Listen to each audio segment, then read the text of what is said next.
আপনি সেই এক্সপেন্সটা বুক করেছেন, অথবা সেই এক্সপেন্সটা পেমেন্ট করেছেন, অথবা সেই এক্সপেন্সটা পেমেন্ট করার জন্য মানে সেই অ্যামাউন্টটা পেমেন্ট করার জন্য ইনস্ট্রাকশন দিয়েছেন। এই তিনটার যে কোনো একটা ঘটনা ঘটলেই কিন্তু আপনাকে ট্যাক্স কাটতে হবে। সো উইথহোল্ডিং ট্যাক্সের নেটটা অনেক বড়। সেই জন্যই আমি যেটা রেকমেন্ড করবো আপনাদের সবাইকে, যে আপনার ঘাড়ে এটা আসতে পারে, কারণ আপনি এজেন্ট হিসেবে আপনাকে ট্যাক্স লতে একটা বড় বাধ্যবাধকতা করে দিয়েছে। সো আপনি যখনই আপনার কাস্টমারের সাথে কোনো এরকম অ্যারেঞ্জমেন্টে যাবেন, আপনি ফ্রেট ফরওয়ার্ড হতে পারেন, আপনি আদার বিজনেস, যেই বিজনেসই হন, যেখানে আপনার অংশটা অনেক কম, একটা নির্ধারিত অংশ কমিশন বা কিছু, কিন্তু আপনাকে ডিল করতে হচ্ছে বড় একটা অ্যামাউন্ট, সেখানে যদি আপনার কোনো উইথহোল্ডিং ট্যাক্স অব্লিগেশন থাকে, সেইটার কিভাবে আপনি ডিসচার্জ করবেন, এটা অবশ্যই আপনার ক্লায়েন্ট বা কাস্টমারের সাথে এগ্রি করে নেবেন, না হলে এরকম ডিসপিউট অ্যারাইজ করবে। ট্যাক্স অথরিটি আপনাকে, যেহেতু আপনি পেমেন্ট করছেন, আপনাকে এটা এসে ধরবে,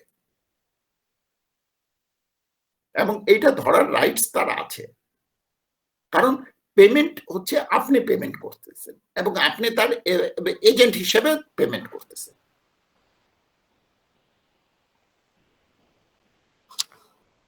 তো আমার অ্যাকাউন্টে এটা প্রতিফলিত হবে কেন? আমার অ্যাকাউন্টে তো ওই 2500 টাকারে প্রতিফলিত হওয়ার কথা। আপনার কোন অ্যাকাউন্টে? প্রফিট এন্ড লস অ্যাকাউন্টে না ক্যাশ ফ্লোতে? আমার প্রফিট এন্ড লস অ্যাকাউন্টে। আপনার প্রফিট এন্ড লসে তো হচ্ছে না, অ্যাকাউন্টে 2500ই হচ্ছে প্রতিফলিত। সেটা দেখানো হয়েছে না, ব্যাংকে হচ্ছে এটা প্রফিট এন্ড লস। স্যার আমি অ্যাকাউন্টস দেখেছি স্যার, ওটা প্রফিট এন্ড লস অ্যাকাউন্টেই দেখানো হয়েছে। আসতেছি, এটা আমি ট্রাভেল এজেন্টের কথা। এখন আসেন ফ্রেট ফরওয়ার্ডের কথা। আচ্ছা, ফ্রেট ফরওয়ার্ডের ক্ষেত্রে দেখেন, একটু আপনারা ইয়ে করেন যারা, আচ্ছা দেখেন, দ্যাট ইজ ওয়াই আরেকটা জিনিস ভেরি ইম্পর্টেন্ট আপনাদের, এটা মার্কেন্টাইল ল যেটা আমরা বলি, বা মানে এই অ্যাকাউন্টিং ইয়েতে, সেটা হচ্ছে এজেন্সি রিলেশনশিপ। কখন আপনি এজেন্ট, আপনি ফ্রেট ফরওয়ার্ডার হিসেবে কাজ করছেন, ঠিক আছে? সো ফ্রেট ফরওয়ার্ডার হিসেবে কাজ করলে আপনি ডিসিশনটা কে নিচ্ছে? আপনি নিচ্ছেন নাকি আপনার প্রিন্সিপাল নিচ্ছে? That is very important. হ্যাঁ, প্রিন্সিপাল এজেন্ট রিলেশনশিপ যেই কোনো ব্যবসাতে ভেরি ইম্পর্টেন্ট। আপনারা সবাই মনে রাখবেন যে প্রিন্সিপাল এজেন্ট রিলেশনশিপ, কখন একটা প্রিন্সিপাল এজেন্ট রিলেশনশিপ ক্রিয়েট হয়, কখন ইন্ডিপেন্ডেন্ট রিলেশনশিপ ক্রিয়েট হয় অ্যাকাউন্টসে দেখানোর জন্য, যে কখন আপনি এটা নিজের খরচ হিসেবে দেখাচ্ছেন, কখন আপনি আপনার প্রিন্সিপালের খরচ হিসেবে আপনি এটাকে রিকগনাইজ করছেন। এমন যদি হয় যে আপনি যখন এই ফ্রেট ফরওয়ার্ডের হিসেবে দায়িত্বটা নিলেন, আপনার যে প্রিন্সিপাল, সে ওই গার্মেন্টস এক্সপোর্টার, সে আপনাকে ডিটারমাইন করে দিল তুমি এই ট্রান্সপোর্ট এজেন্সি ইউজ করবা, এই খরচ করবা, পার্টিগুলোকে স্পেসিফাই করে দিল, আপনার নিজস্ব কোনো অথরিটি নাই, আপনি just executing the order of your principal, তাহলে আপনি আপনার অংশের যদি যেই খরচটা, সেটাকে ইনকাম যেটা হবে সেটাকে আপনি ইনকাম হিসেবে দেখাবেন। কারণ আপনি বলবেন যে দেখেন আমার এখানে কোনো স্বাধীনতা নাই, as my principal is instructing me, I have no independent authority to deviate from the instruction. Total আমাকে যে ইনস্ট্রাকশন দেওয়া হয়েছে, আমি জাস্ট এটা তার এজেন্ট হিসেবে ফলো আপ করছি। করেন আজকাল এই যে বিভিন্ন কোম্পানিগুলো আউটসোর্সিং করে এমপ্লয়ীদেরকে, করতে গিয়ে যদি কোনো এমপ্লয়ি, কোম্পানি মনে করেন যে কোনো এমপ্লয়ি ঘটনা ঘটায়, কোন ওই কোম্পানি কার বিরুদ্ধে কমপ্লেইন লস করে বা কার বিরুদ্ধে কম্পেনসেশন ক্লেম করে, ওই ব্যক্তির বিরুদ্ধে নাকি তার কোম্পানির বিরুদ্ধে? বলেন তো। এই যে কোনো একটা সিকিউরিটি গার্ড, মনে করেন একটা সিকিউরিটি গার্ড কোম্পানি দিল, সিকিউরেক্স বা গ্রুপ 4 G4 দিল, হ্যাঁ, সো তার সিকিউরিটি গার্ড ও বসে বসে ঘুমাচ্ছিল, এর মধ্যে একটা দামি জিনিস চুরি করে চোর নিয়ে গেল। ক্লেম যদি করা হয় কোন ব্যাংকের পক্ষ থেকে, ওই গার্ডের বিরুদ্ধে করা হবে নাকি গার্ডকে যে কোম্পানি দিচ্ছে G4 তার বিরুদ্ধে করা হবে? স্যার আপনার G4 কোম্পানির বিরুদ্ধে। কোম্পানি কেন? কন্ট্রাক্ট অ্যাক্টে বাইকটা এটা হচ্ছে প্রিন্সিপাল এবং এজেন্টের ভিতরে সম্পর্কটা ডিটারমাইন করা আছে। আচ্ছা, সো এখন কেন আপনি ইন্ডিভিজুয়ালের বিরুদ্ধে না করে আপনি কোম্পানির বিরুদ্ধে করছেন? কারণ ওই ব্যক্তি কিন্তু তার নিজস্ব ক্যাপাসিটিতে অপারেট করছে না। ওই গার্ড করছে কার অথরিটিতে?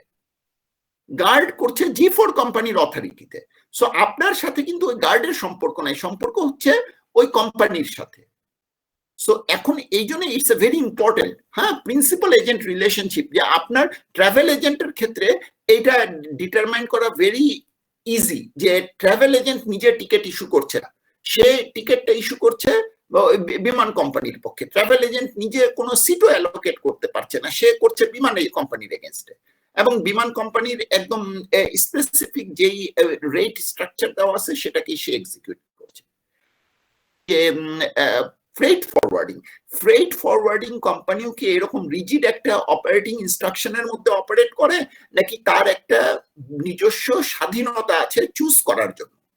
যদি দেখা যায় যে তার বিভিন্ন ক্ষেত্রে চুজ করার একটা অধিকার আছে, একটা প্রাইস নেগোসিয়েশন করার অধিকার আছে, তাহলে কিন্তু এটা আর প্রিন্সিপাল এজেন্ট রিলেশনশিপ হয়তো নাও থাকতে পারে। তখন বলা হবে যে ফ্রেট ফরওয়ার্ডিং এজেন্ট নিজেই তো একটা অথরিটি নিয়ে তার সাথে নেগোসিয়েট করছে, কন্ট্রাক্ট করতেছে। এই জায়গাটার ভিতরেই সমস্যা স্যার, ওই যে প্রাইস নেগোসিয়েশনের যে কথাটা বললেন, এই সমস্যাটাই অ্যারাইজ হয় স্যার। এবং প্রত্যেকটা এই প্রতিষ্ঠান এই প্রাইস নেগোসিয়েশন করবার সময় সে বলে নেয় যে আমি 10 টাকা আমাকে খরচ দিতে হবে, এরপরে আমি এটা 5 টাকায় পারি বা 3 টাকায় পারি, সেটা আমার বিষয়। এই তাহলে আর প্রিন্সিপাল এজেন্ট হলো না, তাহলে তো আপনার এটা ব্যবসা, তাহলে আপনার এইটা যে আপনি তো you are not under instruction of your principal. সুতরাং এটা আপনার ইনকাম, আপনার খরচ। আপনি যদি 5 টাকায় করতে পারেন, 10 টাকা আপনি তার সাথে, আপনার সাথে যে গার্মেন্টস, তার এগ্রি হলো যে আমাকে তুমি 10 টাকা দিবা। এখন আমি এটা 3 টাকায় করতে পারি, 60 টাকায় করতে পারি, 15 টাকায় করি, এটা আমার বিষয়। তাহলে তো risk and reward you have taken.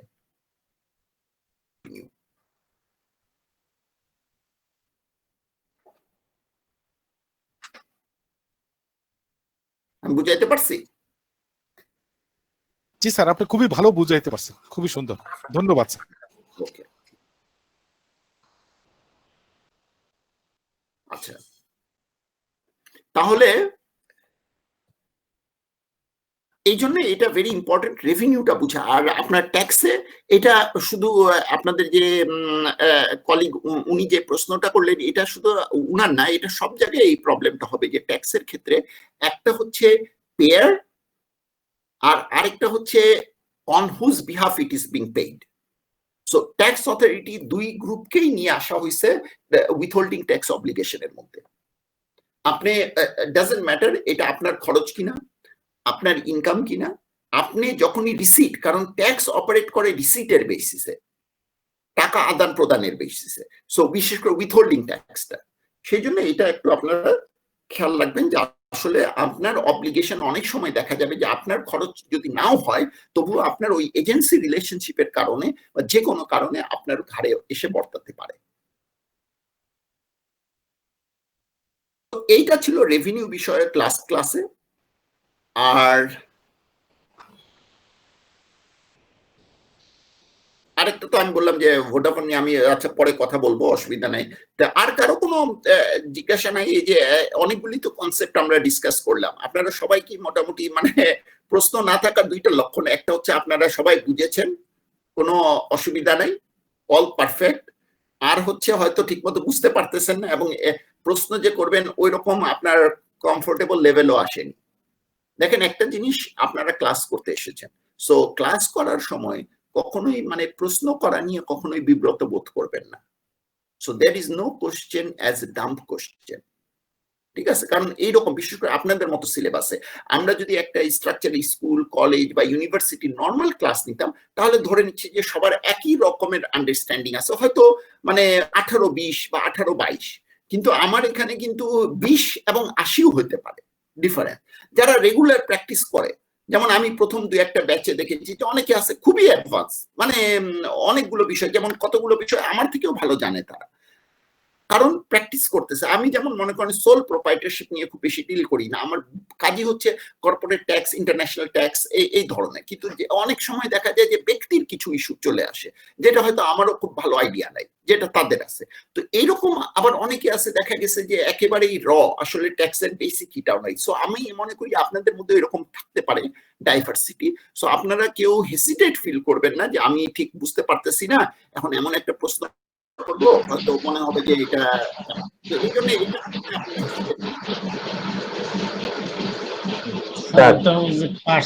Business sir, ব্যক্তি পার্সোনাল বিজনেসের ক্ষেত্রে অ্যাকাউন্টসটা যে আমরা তৈরি করে দিই যারা পার্সোনালি বিজনেস করে, সেই বিজনেস আমরা তৈরি করে দিই স্যার। এটা নিয়ে স্যার একটু আলাপ করলে ভালো হতো। জাস্ট আপনাদের চ্যাট বক্স থেকে ওই অ্যাটেন্ডেন্স গুলো কপি করে নিচ্ছি। একজন বলছে ওনার ওই মোবাইল অ্যাক্সেসটা নাই, তো অ্যাটলিস্ট ওনারটা যেন প্রেজেন্টে থাকে। এটা আসলে অনলাইন ক্লাসে আমরা যখন ওই যে চার্টার্ড অ্যাকাউন্টেন্ট আমাদের ক্লাসের সময় একই প্রবলেম হয়, অনেকের মোবাইল ডেটা থাকে না, ওয়াইফাই কাজ করে না, এর মধ্যে আর কি করে। দেখেন আমরা যদি সেকশন 35 চলে যাই ইনকাম ট্যাক্স অর্ডিন্যান্সের, যেখানে মেথড অফ অ্যাকাউন্টিং প্রেসক্রাইব করা আছে। সেকশন 35 বলা আছে যদি কোনো কোম্পানি হয় তাকে আইএফআরএস, আইএএস এটার বেসিসে অ্যাকাউন্টস করতে হবে। আর যদি কতগুলো সার্টেন প্রফেশন হয় বা লয়ার, তাদের জন্য একটা ফরম্যাট আছে, ওই ফরম্যাট অনুযায়ী তাদেরকে অ্যাকাউন্ট রাখতে হবে। ওইরকম করে আরেকটা হচ্ছে ওই আরেকটা আছে যে agricultural income, income from business or profession or income from other source shall be computed in accordance with the method of accounting regularly employed by the SSC.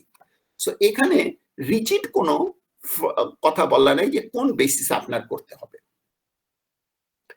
একটা প্রশ্ন আসছে, আচ্ছা অ্যাকাউন্টস এর, যদিও এটা ইয়ের বিষয় না, তারপরে এটা না হলে আসলে একটু ডিফিকাল্ট হবে ওইটা অ্যান্সার করাও, আপনাদের সবার জন্য বেনিফিশিয়াল হবে আশা করি। অ্যাকাউন্টস মেইনটেইনের বা বুকস অফ অ্যাকাউন্ট মেইনটেইনের দুইটা মেথড আছে, একটাকে বা কনসেপ্ট আছে। একটাকে বলা হয় অ্যাক্রুয়াল কনসেপ্ট বা অ্যাক্রুয়াল মেথড, আরেকটা হচ্ছে ক্যাশ বেসিস। পার্থক্য কি? পার্থক্য হচ্ছে ক্যাশ বেসিসে আপনার অ্যাকচুয়াল কত টাকা আসলো আর কত টাকা খরচ হইলো, এইটার বেসিসে আপনি অ্যাকাউন্টস প্রিপেয়ার করবেন। আপনার যে টাকাটা আসতেছে সেটাকে আপনি ইনকাম হিসেবে দেখাবেন, যেটা খরচ করার সেটাকে এক্সপেন্স হিসেবে দেখাবেন।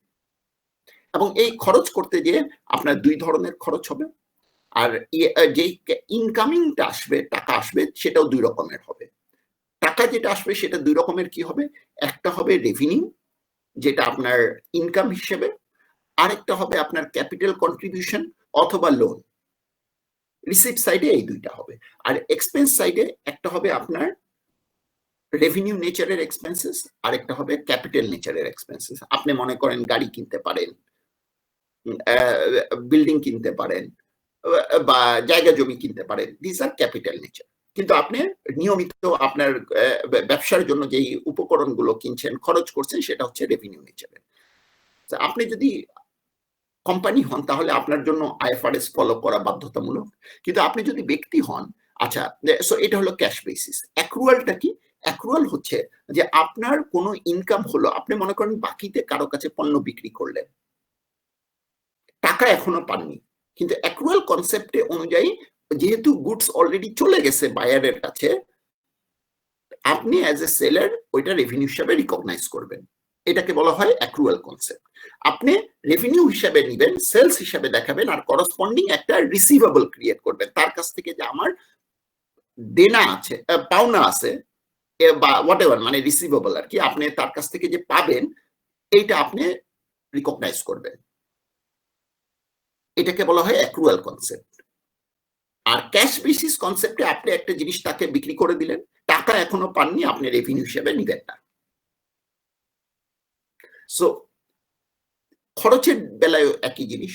আপনি মনে করেন কোনো এক ইলেকট্রিশিয়ান আপনার কাছে আসলো, আপনার বড় একটা কাজ করলো, ইলেকট্রিকের নতুন করে তার বসাইলো, সবকিছু করলো যেন শর্ট সার্কিট না হয়, তাকে তার সাথে আপনার নেগোশিয়েট করে আপনি তাকে 10 লাখ টাকা মজুরি দেওয়া ধার্য করলেন, কাজ কমপ্লিট হয়ে গেল। আপনি বললেন যে এখন একটু আমার ফান্ডিং ক্রাইসিস চলতেছে, 2 মাস পরে আমি তোমাকে টাকা দিব। সো অ্যাক্রুয়াল কনসেপ্ট যদি হয় তাহলে এই 10 লাখ টাকা আপনি 2 মাস পরেই দেন, কাজ যেহেতু হয়ে গেছে আপনাকে এখনই খরচ হিসাবে বুক করতে হবে। এটা হচ্ছে অ্যাক্রুয়াল কনসেপ্ট। আর ক্যাশ বেসিস কনসেপ্টে কাজ হয়ে গেছে কিন্তু আপনি যেহেতু টাকা দেননি, আপনি এটা খরচ হিসাবে বুক করবেন না, এটা হচ্ছে ক্যাশ বেসিস। সো দুইটা মেজর মানে অ্যাকাউন্টিং আছে, একটাকে বলা হয় অ্যাক্রুয়াল বেসিস, আরেকটা হচ্ছে cash basis. IFRS accrual basis, কারণ এখানে একটা ম্যাচিং কনসেপ্টের বিষয় আছে। আচ্ছা, ওইখানে আমি যাবো না, ওইটা অ্যাকাউন্টিং স্ট্যান্ডার্ডস এর বিষয়। তো যেটা অ্যাক্রুয়াল কনসেপ্ট কোম্পানির জন্য বাধ্যতামূলক, কিন্তু ব্যক্তির জন্য অথবা পার্টনারশিপের জন্য আমাদের ট্যাক্স আইন অনুযায়ী অ্যাক্রুয়াল কনসেপ্ট বাধ্যতামূলক না। সো এখানে ব্যক্তি হিসেবে আপনি ক্যাশ বেসিসে রাখতে পারেন আপনার রিসিভ পেমেন্ট, আপনি সারা বছরে কত টাকা পেলেন, কত টাকা খরচ করলেন, সেইভাবে আপনি রাখতে পারেন। এবং এই খরচের মধ্যে যদি ক্যাপিটাল নেচারের কোনো খরচ থাকে, আপনি মনে করেন ক্যাপিটাল গুডস কিনলেন, মেশিনারি কিনলেন, অথবা গাড়ি কিনলেন, এরকম কিছু কিনলেন, সেটাকে আপনি আবার থার্ড শিডিউলে অ্যাসেট হিসেবে রিকগনাইজ করবেন এবং ডেপ্রিসিয়েশন চার্জ করবেন, সেটা আবার আপনি খরচ হিসেবে দেখাবেন।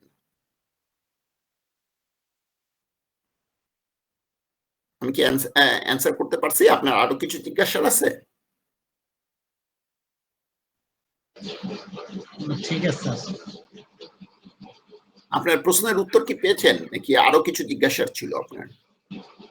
না স্যার, এমনি আমার ইয়ে ছিল যে যখন ব্যক্তি বিশেষ বিজনেস করে তখন তো আসলে তার সবকিছু ক্যাশ বা ব্যাংক এইভাবে মেনটেন হয় না, সে যখন যেখানে পায় সেইভাবে বিজনেস করে।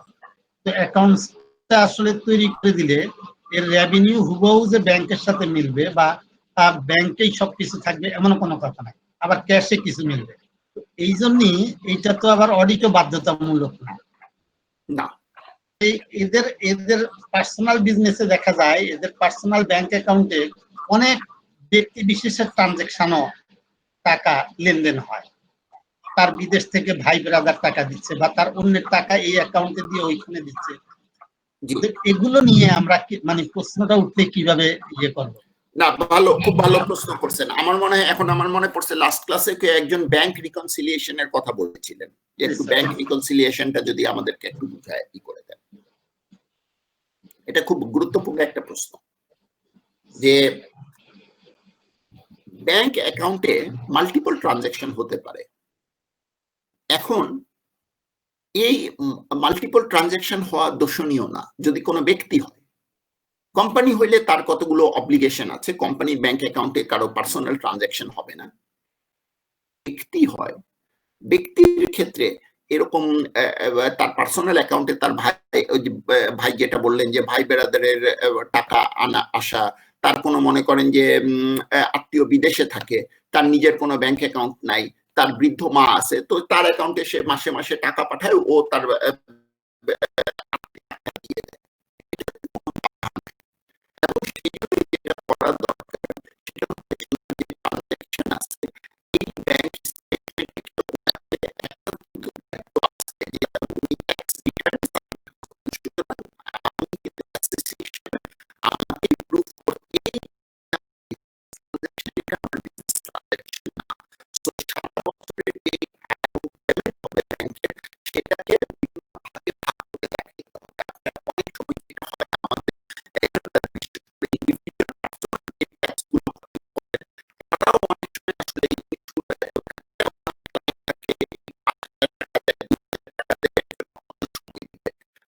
দেখা যায় এই প্রবলেমে পড়ে যায়, ওনারা একটা কোন রকমের রিসিভ পেমেন্ট একটা বানায় দেয়, ওটার সাথে ব্যাংক স্টেটমেন্টের একটা বড় ডিফারেন্স থাকে। সো সেই ক্ষেত্রে আমার মনে হয় আপনাদের যেটা করা উচিত সেটা হচ্ছে যে তার ব্যাংক সাইটে পুরো যে ক্রেডিটটা আছে সেটাকে ভাগ করে দেওয়া। এই টোটাল মনে করেন ক্রেডিট হয়েছে 3.5 কোটি টাকা সারা বছরে এই ব্যাংক অ্যাকাউন্টে, এর মধ্যে 2 কোটি 10 লাখ টাকা হচ্ছে তার ব্যবসায়িক পারপাসে, 40 লক্ষ টাকা হচ্ছে যেটা তার ভাই তাকে বিদেশ থেকে পাঠিয়েছে, এবং আরো 30 লাখ টাকা হচ্ছে সে বিভিন্ন লোন হিসেবে নিয়েছে। সো এইরকম যে বিভিন্ন খাত ওয়ারি সে রিসিপ্টটাকে ভাগ করে দিবে। তারপরে সেখানে এক্সপ্লেনেশন হিসেবে থাকবে যে এই যে 30 লক্ষ টাকা যেটা আছে, আবার এক্সপেন্স সাইডেও একই জিনিস হবে, খরচের সাইডেও আপনি মনে করেন যে সবগুলো তার ব্যবসায়িক খরচ নাও হইতে পারে, যে ওই যে তার ভাই যে তাকে 40 লাখ টাকা দিল সেখান থেকে সে 30 লক্ষ টাকা অলরেডি খরচ করে ফেলছে, তার ভাইয়ের একটা বিল্ডিং তৈরি হইতেছে, ওই বিল্ডিং এর বিভিন্ন কনস্ট্রাকশনের পেমেন্ট বাবদ, সো তাকে ওইটা ভাগ করে দিতে হবে যে এই যে 40 লক্ষ টাকা আমার আসছিল এর মধ্যে 30 লক্ষ টাকা আমি আমার ভাইয়ের ব্যবসা বিল্ডিং পারপাসে খরচ করেছি, 10 লক্ষ টাকা আমার ব্যালেন্স রয়ে গেছে। আরেক আত্মীয় ওমানে থাকে, সে 20 লক্ষ টাকা পাঠিয়েছে, এর মধ্যে আমি অলরেডি তার মাকে দিয়ে দিছি যেটা আমার খরচ খাতে আছে, 5 লক্ষ টাকা আমার হাতে আছে। আমি আমার ব্যবসায়িক প্রয়োজনে আমার বন্ধু বান্ধব থেকে আরো 50 লক্ষ টাকা ধার হিসেবে নিয়েছি। এই টাকাটা আমার, এটা থেকে আপনি আবার ওই 50 লক্ষ টাকায় থেকে বিভিন্ন রকমের আমি পণ্য কিনেছি যেটা আমার খরচ হিসেবে আছে। এই যে ব্যাংক স্টেটমেন্টের একটা সামারাইজড ফর্মে একটা স্টেটমেন্ট যদি দিয়ে দেওয়া হয় তাহলে আমার মনে হয় এইটা আপনার বা এসএসসির জন্য বেনিফিশিয়াল হবে। ট্যাক্স অথরিটি কিন্তু ন্যাচারালি এই প্রশ্নটা করবে যে আপনার, আপনি যে রিকনসিলিয়েশনের যে স্টেটমেন্টের কথা বলেছেন, আমি যদি অ্যাকাউন্টসের সাথে একজন এসএসসি হয়ে এটা সাবমিট করি, কর্তৃপক্ষ মানে ট্যাক্স কর্তৃপক্ষ, রেগুলেটিং কর্তৃপক্ষ কি এটা মেনে নিবে এবং মেনে নিতে কি তারা বাধ্য? যদি মেনে না নেয় কোন বেসিসে মানবে না?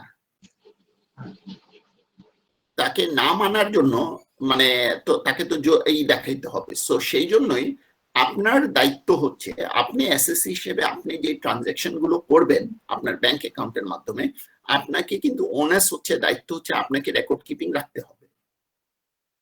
কারণ এই আপনি একটা দায়িত্ব নিয়েছেন যে আপনার ব্যাংক অ্যাকাউন্টে আপনি যে ব্যাংক অ্যাকাউন্টটা রাখতেছেন সেখানে আপনি মাল্টিপল ট্রানজাকশন করতেছেন, আর দায়িত্বটা কিন্তু আপনাকে আপনার রেকর্ডটা রাখতে হবে, আপনাকে প্রুফ করতে হবে যে এই জিনিসটা আমার হয়েছে। না হলে আপনি স্বাভাবিকভাবেই ট্যাক্স অথরিটি প্রশ্ন করবে যে এখানে এটা সোর্সটা কি।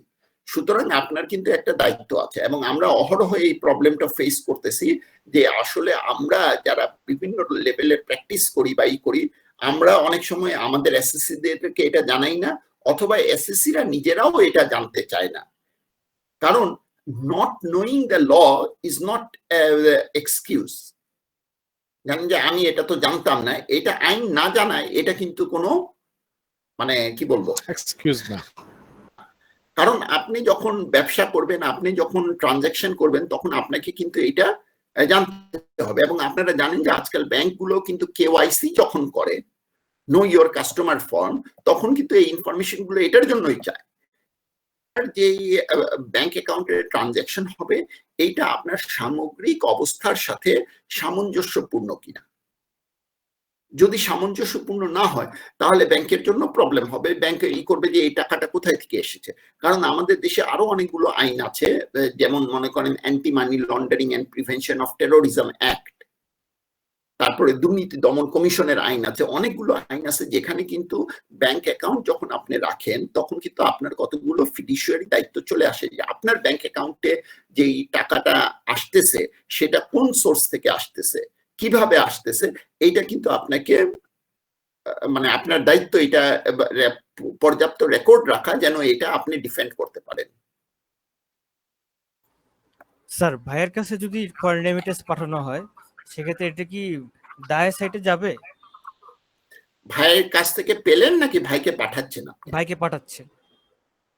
ভাইকে আপনি ফরেন রেমিটেন্স যে পাঠাচ্ছেন মানে লিগালি বাংলা মানে ভাই আপনার পড়াশোনা করতেছে মনে করেন, ওই পারপাস ছাড়া তো আপনি বিদেশে টাকাটা পাঠাতে পারবেন না, চিকিৎসা অথবা না বিদেশ থেকে বাংলাদেশে আসছে টাকাটা। ও আসছে, তো সেটাই তো আমি জিজ্ঞেস করলাম, এই জন্য তো আপনার প্রশ্ন আমাকে কনফিউজ করে দিছে। জি স্যার। তো আপনার মনে করেন আপনার ভাই তার নিজস্ব বাংলাদেশে কোনো ব্যাংক অ্যাকাউন্ট নাই, আপনাকে নমিনি করেছে সে, বা আপনাকে নমিনি করেনি, আপনার ব্যাংক অ্যাকাউন্টে এই টাকাটা পাঠিয়েছে, হ্যাঁ, ফরেন ইয়েতে। এইটা আপনার অবশ্যই এটা দুইটা হতে পারে, এক হতে পারে যে ওই টাকাটা আপনার কাছে জমা রয়ে গেছে, ভাই যখন বাংলাদেশে ব্যাক করবে তখন আপনি দিবেন, অথবা ভাইয়ের যে ফ্যামিলি তাকে আপনি ট্রান্সফার করে দিচ্ছেন, দুইটার যে কোনো একটা হবে। সো সেই ক্ষেত্রে আপনার রিসিটের ক্ষেত্রে, এবং যেহেতু ব্যাংকিং চ্যানেলে টাকা যদি কেউ বিদেশ থেকে পাঠায়, এটা এমনিও ইনকাম ট্যাক্সের মধ্যে আসবে না, 6 শিডিউল পার্ট এ তে এটাকে এক্সক্লুড করা আছে। এটা আপনি অবশ্যই আপনাকে দেখাতে হবে রিসিট হিসেবে, foreign currency, foreign receipt from overseas non resident Bangladeshi, এবং এটা আপনার যদি পেমেন্ট না করে থাকেন আপনি সেম অ্যামাউন্টটা লায়াবিলিটি হিসেবে আপনার শো করবে, কারণ তার ফ্যামিলিকে বা তাকে পেমেন্ট করতে হবে, এবং এটা আপনার ট্রেডিং লায়াবিলিটি না। ট্রেডিং লায়াবিলিটি হলে একটা বাধ্যবাধকতা আছে, আপনি জানেন যে 3 বছরের মধ্যে যদি পেমেন্ট না করা হয় তাহলে 4র্থ বছর সেটা ইনকাম হিসেবে রিকগনাইজ হয়ে যাবে। এটা আপনার যেহেতু কি বলে ট্রেডিং লায়াবিলিটি না, এটা ওই দিতে হবে না। তবে আমি যেটা সাজেস্ট করব এরকম ক্ষেত্রে, আপনারা যারা এই জন্য পড়াশোনা করার একটা বেনিফিট হচ্ছে যে আপনারা এখন আইনগুলো জানলেন, আপনি আপনার ভাই যখন নেক্সট টাইম বাংলাদেশে আসবে, অথবা বাংলাদেশে না আসলেও অনেক সময় তার নামে ব্যাংক অ্যাকাউন্ট খোলা যায়। সো আপনার বেটার হচ্ছে তার নামে ব্যাংক অ্যাকাউন্টটা করে দিবেন, সো দ্যাট আপনার এই যে বিদেশ থেকে টাকা আসলে 2% একটা ক্যাশ ইনসেন্টিভ পাওয়া যায়, ওই টাকাটা এখন আপনি যদি পান, মানে আপনার অ্যাকাউন্টে আসে, সে ব্যাংক সেটা দিবে কি না আমি জানি না, মানে ব্যাংক দিতেও পারে নাও দিতে পারে, ব্যাংকও বলতে পারে যে না এটা তো পাঠাইছে জসিম উদ্দিন, আপনি তো হচ্ছেন রহিম উদ্দিন, আপনার কাছে আপনাকে কেন আমি এটার বেনিফিটটা দিব। যদি জসিমউদ্দিন যাওয়ার সময় ওই যে কি বলে নমিনি অ্যাকাউন্ট করে দিয়ে যেত, তাহলে ব্যাংক দিতে পারতো। যদিও ব্যাংক দেয় আমার জানা মতে খুব বেশি করে না, বিদেশ থেকে টাকা আসলে যে অ্যাকাউন্টে সব রেগুলার বেসিসে টাকা আসে ওইখানে 2% টাকা অ্যাড করে ক্যাশ ইনসেন্টিভ দিয়ে দেয়। কিন্তু আমার 2% অ্যাড করেই দিয়ে দেয় স্যার, আমি রিসিভ করছি স্যার, আমাকে 2% দিয়েছে স্যার, আমার ভাই পাঠিয়েছে। ওকে, বাট আমি মনে করি যে ফিউচারে আপনাদের বিশেষ করে যাদের মানে এই বিজনেস ট্রানজাকশন থাকে, তারা বিজনেস অ্যাকাউন্টের অন্যান্য ট্রানজাকশন না করাটাই বেটার। এটা আপনাদেরকে এডুকেট করতে হবে। আমাদের দেশে আসলে ওই ব্যবসায়িকদের financial knowledge is very very poor, এবং এইটা না থাকার কারণে আমরা সামগ্রিকভাবেই আমাদের প্রফেশনালিজমটা গ্রো করতেছে না। মনে করতেছে যে আমি ব্যবসা করতেছি, আমি খুব বড় একটা কাজ করতেছি, আমার এত কিছু রাখার দরকার কি না। এখানে আইন মানতে হবে, আইন অনুযায়ী রাখতে হবে। রেকর্ড কিপিং এর বিষয়ে কিন্তু কোনো এখানে মানে নাই, যেহেতু আমাদের অন্যান্য অনেক আইন চলে আসছে, একটার সাথে আরেকটা দেখা যাবে যে আটকে যাবে।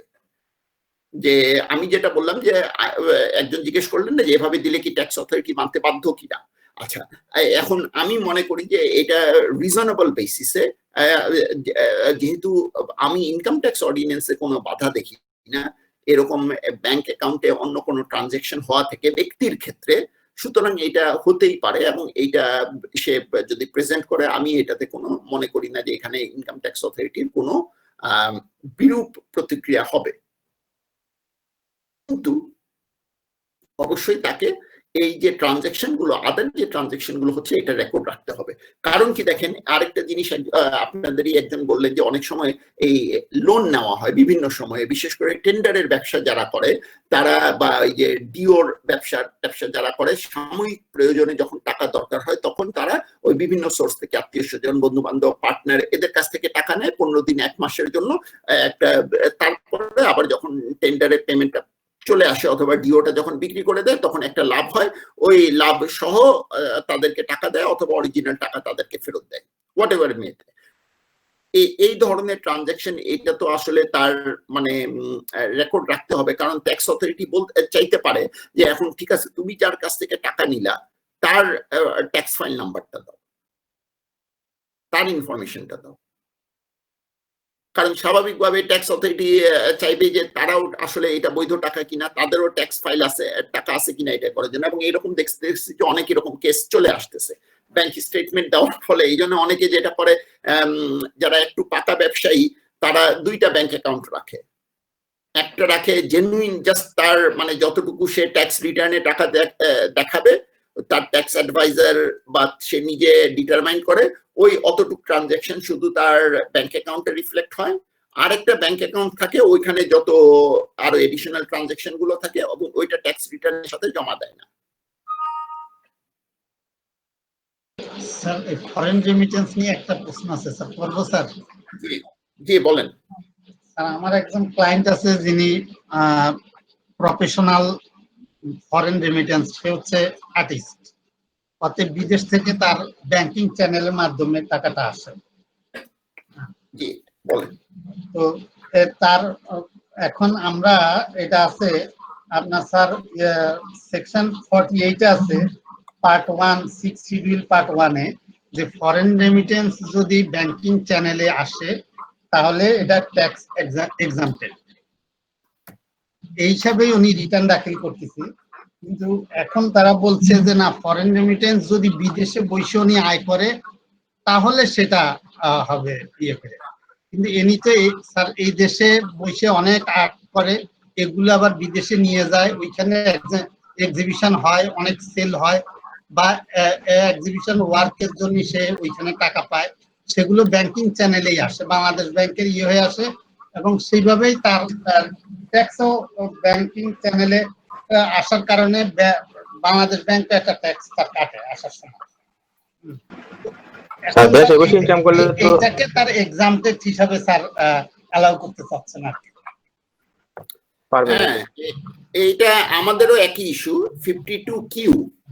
ওই যে দেখবেন যে ওইখানে আমরাও প্রচুর কাজ করি, যেটা মনে করেন যে আমাদের বিদেশে যে এখনই একটা ফরেন ব্যাংকে একটা অ্যাডভাইস দিলাম আপনাদের কাজ শুরু করার আগে দিয়ে, এখন মনে করেন সে আমাকে বিদেশ থেকে ডলারে টাকা পাঠায়।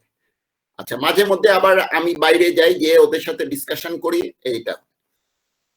তো আমরা যেহেতু পার্টনারশিপ ফার্ম, আমরা এনবিআর কে অ্যাপ্রোচ করলাম যে ভাই এটা তো আমাদের ব্যাংকিং চ্যানেল, বলে যে না এটা তো হবে না ভাই, এটা আপনার 52Q তে আমরা অ্যাকচুয়ালি আপনারা দেখবেন যে একটা 52Q আছে, এটা আমার ওই মুখস্থ হয়ে গেছে, যেহেতু এটা 10% কেটে রাখে।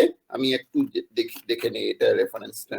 হ্যাঁ দেখেন, 52Q যেটা আছে সেখানে বলা আছে deduction of tax from resident for any income in connection with any specific any service provided to any foreign person.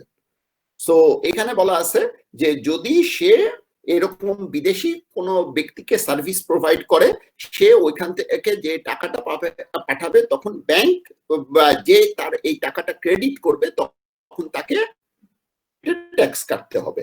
যদি এটা আইটি রিলেটেড সার্ভিস হয় তাহলে এটা প্রযোজ্য হবে না। ওই 6 শিডিউল পার্টেতে আপনি তো 48 এর যে রেফারেন্সটা দিচ্ছেন, অ্যাকচুয়ালি স্প্লিট হচ্ছে 48 এর রেফারেন্সটা মেইনলি বাংলাদেশি যারা বাইরে বসে কাজ করতেছে তাদের জন্য এটা মেইন স্প্লিট হচ্ছে। দেখেন 48 এ কি বলা আছে 6 শিডিউল পার্ট এতে, any income earned in abroad SSC being a Bangladeshi citizen and brought any such income into Bangladesh as per existing law applicable in respect of foreign remittance. এখন দুইটা situation হতে পারে। এক হতে পারে সেই আর্টিস্ট বিদেশে গেলেন কোন একটা এক্সিবিশনের জন্য, সেখানে বসে উনি আর্ট করলেন, আর্ট করে ওই আর্টটা বিক্রি করলেন। এখন ওইখানে টাকাটা আসলো, মানে টাকা যেটা পেলেন সেই টাকাটা উনি তার কাস্টমার যিনি ওই আর্ট ওয়ার্কটা কিনলেন তাকে বললেন যে এটা হচ্ছে আমার ব্যাংক অ্যাকাউন্ট ডিটেল, এখানে আপনার টাকাটা পাঠিয়ে দেন। যদি এইরকম হয় তাহলে উনি যদি ওনার পাসপোর্ট কপি প্রুফ করতে পারে যে আমি এখানে গিয়েছিলাম, এবং আপনি একটু মিউট করে রাখেন ভাই, আপনি মিউট করে রাখেন, প্রশ্ন করার সময় আবার ইয়ে করেন, তাহলে শব্দ আসতেছে। সো যদি উনি প্রুফ করতে পারে ওনার ট্রাভেল এভিডেন্স দেখিয়ে যে আমি এই থেকে এই ডেটে বিদেশে সিঙ্গাপুরে গিয়েছিলাম, এইটা হচ্ছে তার কি বলে আমার ইনভাইটেশন, এইটা হচ্ছে ব্রশিয়ার, এবং এটা হচ্ছে ট্রানজাকশন যে আমি এই জিনিসটা তার কাছে বিক্রি করেছি, এবং এটা হচ্ছে তার রিসিট, সে যে আমাকে টাকা পাঠিয়েছে। তাহলে আপনি এই 48টা ইনভোক করতে পারেন, কারণ 48 নন রেসিডেন্টের কথা বলা নাই, এখানে ক্লিয়ারলি বলা আছে any income earned in abroad by an individual assessee being a Bangladeshi citizen and brought any such income into Bangladesh as per existing law applicable in respect of foreign remittance. So এই হিসেবে আমার মনে হয় উনি claim করতে পারে, যদি এটা প্রুফ করতে পারে যে এটা আসলে উনার ইনকামটা ইনকাম আর্নড। আচ্ছা, এখন আরেকটা জিনিস হতে পারে উনি বাংলাদেশ থেকে আর্টটা করে তারপরে নিয়ে গেছে। সো এইটাও আসলে আমার কাছে দেখি যে এই সুযোগও আছে, কারণ ওইটা আর্টটা করেছেন বাংলাদেশে, কিন্তু ইনকামটা আর্ন হয়েছে কখন? ইনকামটা আর্ট করার সময় তো আর আর্ন হয়নি, যখন সেটা বিক্রি করা হয়েছে, হাত বদল হয়েছে, তখন এটা আর্ন হয়েছে।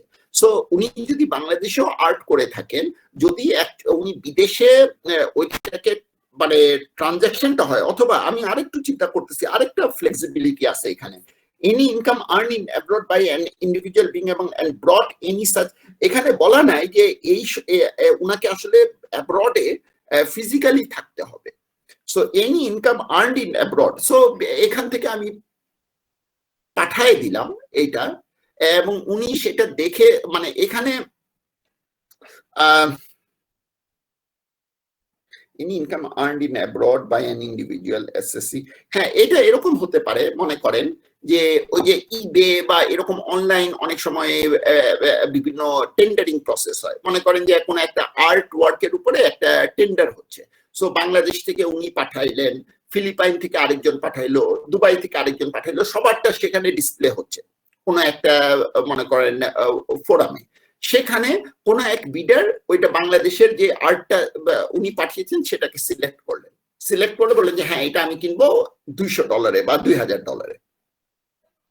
এটা অ্যাকসেপ্ট করার পরে যেহেতু অনলাইনে ওইটাকে উনি ডাউনলোড করে নিলেন এবং $2000 পাঠিয়ে দিলেন, এটা কিন্তু ইনকাম আর্নড ইন অ্যাব্রড হিসাবে গণ্য করা যেতে পারে। কিন্তু যদি এমন হয় তার সাথে কন্ট্রাক্ট, উনি বাংলাদেশে বসে উনাকে পাঠাইলেন, যে উনি দেখলেন, দেখে বললেন যে হ্যাঁ ঠিক আছে এটা আমার পছন্দ হয়েছে, আমি বিক্রি করবো এটা, মানে আমি কিনবো এটা, তখন কিন্তু এটা একটু ডিফিকাল্ট হবে income earned in abroad determine করা।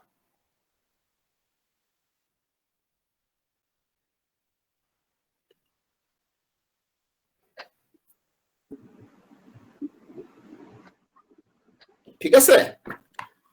আচ্ছা, ইন এনি কেস আপনার আচ্ছা এখন 52Q তে আপনার যদি এরকম কেউ হয় যে বিদেশে এরকম মনে করেন উনি বিদেশে যে আর্ট করে প্রেজেন্ট করলেন, এখন তারপরে টাকা আসলো, তখন যেহেতু এটা 6 শিডিউল পার্ট A 48 অনুযায়ী ট্যাক্স এক্সাম্পটেড, তখন উনার যখন টাকাটা ব্যাংক ক্রেডিট করবে তখন উনি একটা অ্যাপ্লিকেশন করবে ব্যাংকে যে এই জিনিস এই কাজটা আমি করেছি বিদেশে বসে।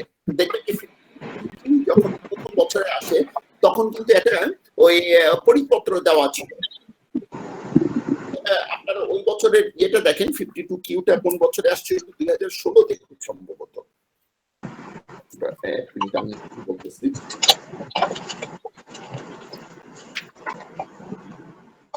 এখানে নাই দেখতেছি লেখা, তো 52Qটা 2011 না না এত আগে কি? আচ্ছা হতে পারে 11। ওকে, সো 2011 পরিপত্র যদি আপনি দেখেন, পরিপত্রতে কিন্তু বলা আছে যে অনেক সময় যেমন অনেকে, আমি যদি ইন্ডিভিজুয়াল হতাম, আমি মনে করেন যেই কাজটা আমি বাংলাদেশে করেছি, মানে আমার পার্টনারশিপ ফার্ম যেহেতু, আমি যদি ইন্ডিভিজুয়ালি বাংলাদেশের বাইরে যে অনেক কাজ করি, সো যদি ইন্ডিভিজুয়াল ক্যাপাসিটিতে আমি করতাম তাহলে কিন্তু এটা আমি ওই 52Q অনুযায়ী আমি, এবং হ্যাঁ আমার মনে আছে একটা কাজ আমরা তাজিকিস্তানে করেছিলাম, সো তখন 52 এডিবি থেকে আমাদের টাকা আসলো, ফিলিপাইন এডিবি ম্যানিলা থেকে, কাজটা তাজিকিস্তানে ছিল পুরো কাজটাই। সো তখন আমরা কিন্তু ব্যাংকে একটা আন্ডারটেকিং দিয়েছিলাম যে এই কাজটা, এবং সব আমাদের পাসপোর্টের ডিটেল দেওয়া ছিল, হোটেল বুকিং ওইখানকার হোটেলে যে ছিলাম ওইটাও দেওয়া হয়েছিল, এবং ব্যাংক টাকা কাটেনি ক্রেডিটের সময়। এইটা অ্যাকচুয়ালি এক্সাম্পটেড ইনকাম হিসেবে, তবে আমরা এটা এক্সাম্পটেড ইনকাম হিসেবে ক্লেম করতে পারিনি, কারণ ওইখানে বলা আছে এনি সিটিজেন ইন্ডিভিজুয়ালের কথা বলা আছে, এবং আমরা তো একটা পার্টনারশিপ ফার্ম। কিন্তু ট্যাক্স উইথহোল্ডিং ট্যাক্স থেকে ব্যাংক ওই টাকাটা কাটেনি।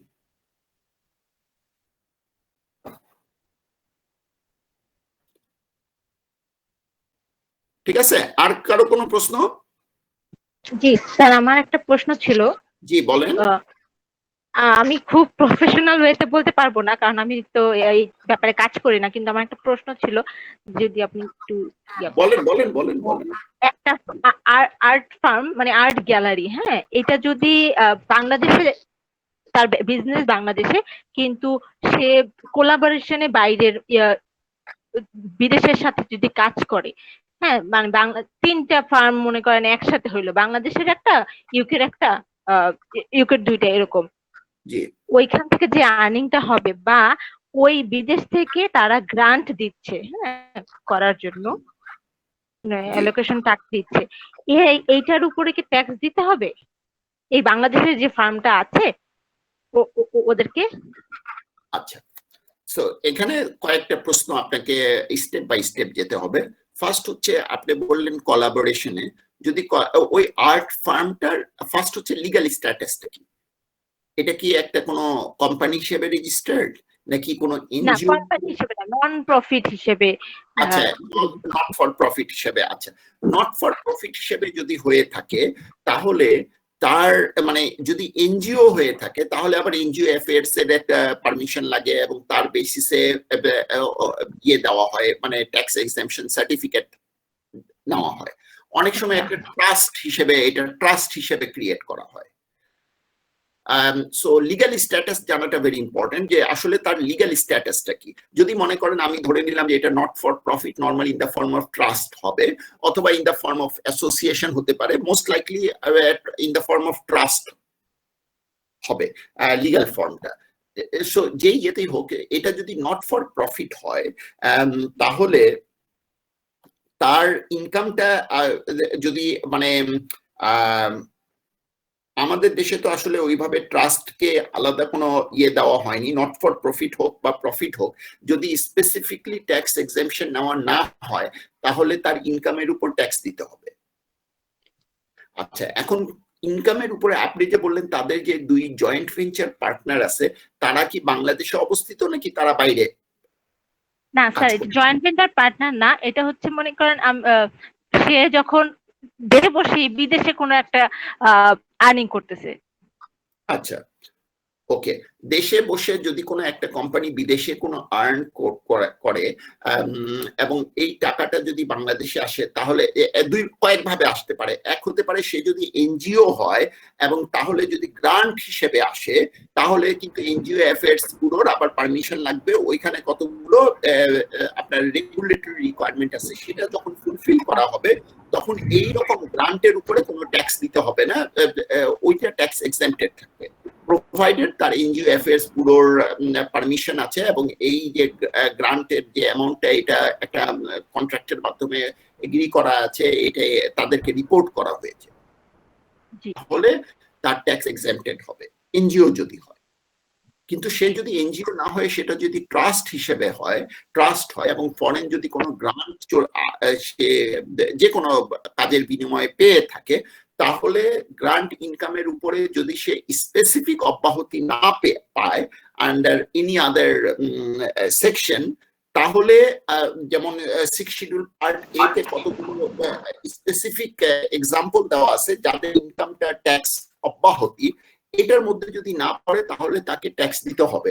এবং মানে এইটা যেটা হবে মোস্ট লাইকলি কেসে, যখন সে টাকা পাবে 52 কিউ এর আন্ডারে ব্যাংক তার থেকে 10% কেটে রাখবে। ইনকাম ট্যাক্স রিটার্ন সাবমিট করবে, ইনকাম ট্যাক্স কিন্তু করতে হবে যদি কারো ট্যাক্সেবল ইনকাম থাকে, এবং কতগুলো ধরেন লিগ্যাল এন্টিটি যদি থাকে তাদেরকে এই ট্যাক্স রিটার্ন সাবমিশনটা বাধ্যতামূলক।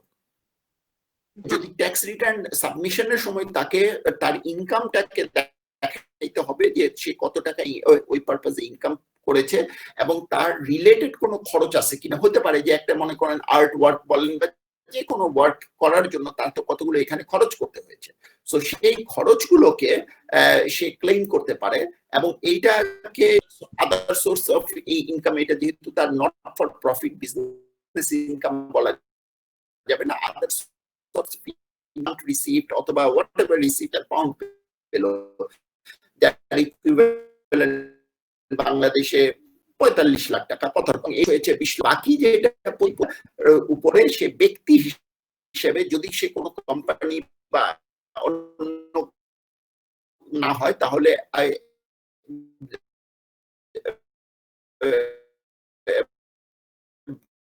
তার জন্য অ্যাপ্লিকেবল হবে, অর্থাৎ ওই যে বেক আছে সেই স্ল্যাব অনুযায়ী ওইটা ট্যাক্স পেয়েবল অ্যামাউন্ট হবে।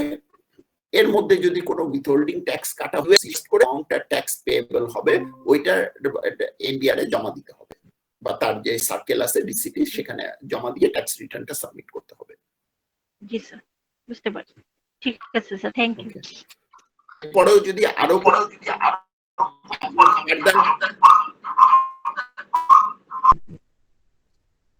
ফার্দার যদি থাকে, আপনি তাদের লিগ্যাল স্ট্যাটাসটা জেনে তারপরে নেক্সট ক্লাস হাতে স্পেসিফিক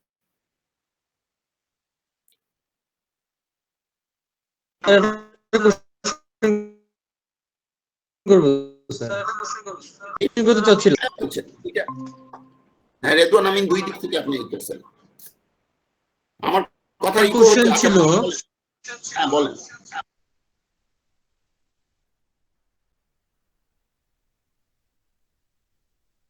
হয়ে গেছেন, আরেকটা আছে